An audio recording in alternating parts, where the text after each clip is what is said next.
అందరికీ. నా పేరు గాయత్రి. నేను జీజేసి కొత్తపల్లిలో చదువుతున్నాను. ప్రపంచ పర్యావరణ అభివృద్ధి కమిషన్ అనే సమావేశం ఈ పదం నుండి వాడినారు. సుస్థిరాభివృద్ధి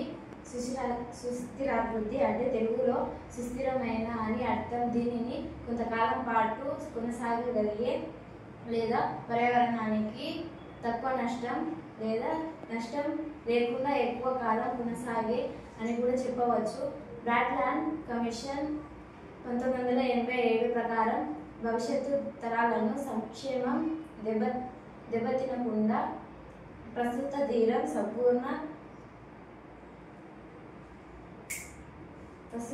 సంపూర్ణ అవసరాలను తీర్చుటను సుస్థిరాభివృద్ధి అంటారు.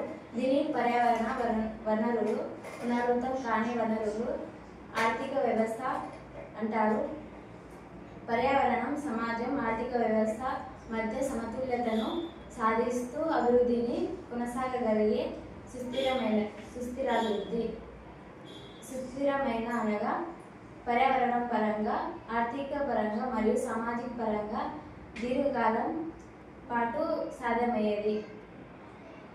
పర్యావరణం తక్కువ నష్టం అనగా సమాజ వనరులు నాశనం చేయకుండా భవిష్యత్తు తరాలను వాటి అందుబాటులో ఉండేలా ఉంచాలి.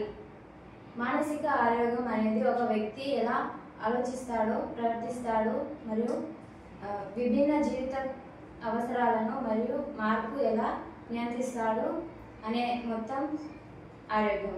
Thank you.